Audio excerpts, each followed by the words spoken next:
എല്ലാ കണ്ണുകളും തിരുവനന്തപുരം കോർപ്പറേഷനിലേക്കാണ്. 2 സീറ്റിന്റെ മാത്രം വ്യത്യാസത്തിലാണ് LDF ഇപ്പോൾ 26-24 എന്നുള്ളതാണ് ഏറ്റവും ഒടുവിലത്തെ കണക്ക്.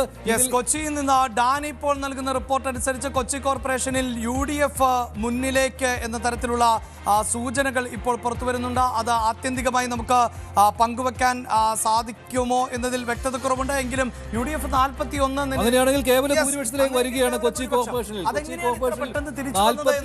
LDF 31, NDA 4 എന്നുള്ളതാണ് കൊച്ചിയിൽ നിന്നുള്ള. കൊച്ചി കോർപ്പറേഷനിൽ UDF 41 എന്ന് പറയുമ്പോൾ അത് കേവല ഭൂരിപക്ഷമായി കഴിഞ്ഞു. LDF 31, NDA 4 എന്നുള്ളതാണ്. ആകെ 76 സീറ്റുകളാണ് അവിടെ ഉള്ളത്. അതിൽ തന്നെ UDF 41, LDF 31, NDA 4 എന്നുള്ളതാണ് കൊച്ചിയിലെ ഏറ്റവും പുതിയ കണക്ക്. അങ്ങനെ വരികയാണെങ്കിൽ കൊച്ചിയിൽ കേവല ഭൂരിപക്ഷം നേടാൻ കഴിഞ്ഞിട്ടുണ്ട് UDF-ന് എന്നുള്ളതാണ് അല്ലേ? അതായത് ഈ ഡേറ്റകൾ പങ്കുവെക്കുമ്പോൾ പ്രേക്ഷകരെ ഓർമ്മിപ്പിക്കേണ്ടത് കൊച്ചിയിൽ നിന്ന് ഞങ്ങളുടെ പ്രതിനിധി നൽകുന്ന വിവരങ്ങൾ അനുസരിച്ച് UDF 41 എന്ന നിലയിൽ മുന്നിട്ട് നിൽക്കുന്നു എന്നുള്ളതാണ്. അങ്ങനെയെങ്കിൽ തീർച്ചയായും അത് അധികാരത്തിന്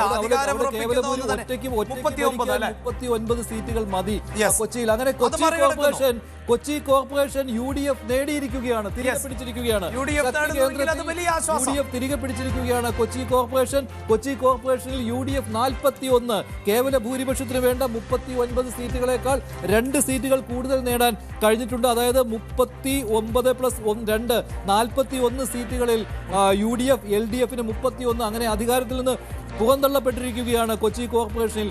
LDF കഴിഞ്ഞ തവണ സ്വതന്ത്രന്മാരുടെ പിന്തുണയോടുകൂടി അധികാരം ഉറപ്പിച്ച LDF ആണ് ഇത്തവണ അധികാരത്തിന് വെളിയിൽ പോയിരിക്കുന്നത്. ഒരുപക്ഷെ ഡാനിയെ നമുക്ക് അല്പസമയത്തിനകം എന്താണ് ഈ കൊച്ചിയിൽ സംഭവിക്കുന്നത്? കാരണം ഇതുവരെയും പിന്നിൽ നിന്ന കൊച്ചിയിൽ ഇപ്പോഴെങ്ങനെയാണ് മുന്നിലേക്ക് എത്തുന്നത്? അതും ഭരണത്തിലേറാൻ വേണ്ടത് നേരത്തെ സൂചിപ്പിച്ച പോലെ 39, അത് 41 എന്ന നിലയിലേക്ക് ഉയരുന്നു. NDA 4 സീറ്റുകൾ എന്ന നിലയിലേക്കാണ്. അങ്ങനെയെങ്കിൽ അത് വലിയ ആശ്വാസമാണ് കൊച്ചിയെ സംബന്ധിച്ചിടത്തോളം.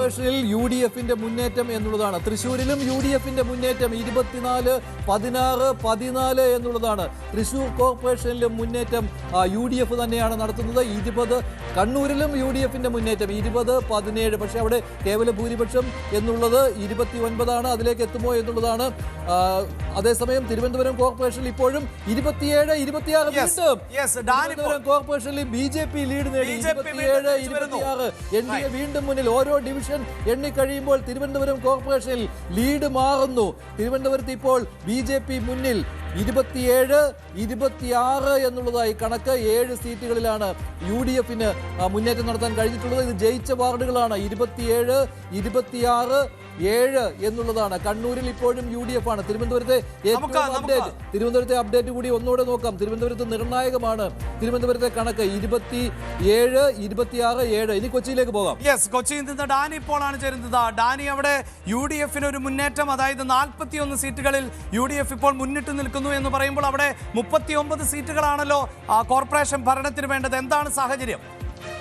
അഭിലാഷ, തുടക്കത്തിൽ ഒരു ഇടതു മേൽക്കോയ്മ പോസ്റ്റൽ വോട്ടുകളിൽ അടക്കം പിന്നെ അതിന്റെ തുടക്കത്തിലുണ്ടായി. ഞാൻ വളരെ പെട്ടെന്ന് തിരികെ എത്താം. തിരുവനന്തപുരത്തെ സ്റ്റാർ സ്ഥാനാർത്ഥിയായിരുന്ന വൈഷ്ണ വിജയത്തിന് ശേഷം പ്രതികരിക്കുന്നു. സന്തോഷമുണ്ട്. നമ്മൾ അത്രയും ഫേസ് ചെയ്ത് വന്ന നമ്മൾ എടുത്ത എഫേർട്സിനെല്ലാം റിസൾട്ട് ആയിട്ട് നമ്മുടെ പ്രിയപ്പെട്ടവർ നമുക്ക് അത്രയും വോട്ടുകൾ തന്ന് നമ്മളെ വിജയിപ്പിച്ചിരിക്കുകയാണ്. അത്രയും സന്തോഷമുണ്ട്. ബഹുമാനപ്പെട്ട ഹൈക്കോടതിക്കും ഒപ്പം സംസ്ഥാന ഇലക്ഷൻ കമ്മീഷനും കൂടാതെ തന്നെ നമ്മുടെ പ്രിയപ്പെട്ട ഹൈക്കോടതി വക്കീലായ ശ്രീ ജോർജ് പൂന്തോട്ടം സാറിനും ശ്രീ അഡ്വക്കേറ്റ് പ്രിയപ്പെട്ട മൃദുലേട്ടനും എല്ലാവർക്കും, പിന്നെ UDF-നും, അതായത് നമ്മുടെ പാർട്ടി ഒന്നടങ്കം ഇറങ്ങി നിന്ന് പ്രവർത്തിച്ചത് കൊണ്ടാണ് ഞാൻ ഇന്നിവിടെ മത്സരിച്ച് ഇത്തരം ഒരു വിജയത്തിലേക്ക് എത്തിയിരിക്കുന്നത്. പാർട്ടിക്കും എല്ലാ പാർട്ടി പ്രവർത്തകർക്കും ഒരുമിച്ച് എല്ലാവർക്കും മനസ്സ് നിറയെ ഹൃദയത്തിന്റെ ഭാഷയിൽ നന്ദി പറയുന്നു. വിവാദങ്ങൾ ഗുണം ചെയ്യുക എന്ന് പറഞ്ഞു കഴിഞ്ഞാൽ നമുക്ക് അത്രയും നഷ്ടവും വന്നിട്ടുണ്ട്. നമുക്ക് ഏറെക്കുറെ ഞാൻ നേരത്തെ തന്നെ പറഞ്ഞതാണ്, 10 ദിവസം ഒരു ലോക്കൽ ബോഡി ഇലക്ഷനിൽ 10ഓളം ദിവസങ്ങൾ നഷ്ടപ്പെടുക എന്ന് പറയുന്ന ഒരു സ്ഥാനാർത്ഥിയെ സംബന്ധിച്ച് വളരെ വലിയ കാര്യമാണ്.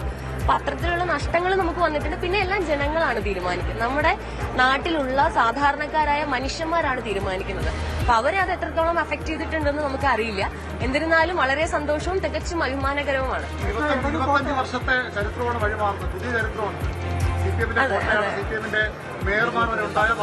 അതെ 25 വർഷങ്ങൾക്ക് ശേഷമാണ് മുട്ടയുടെ UDF പിടിക്കുന്നത്.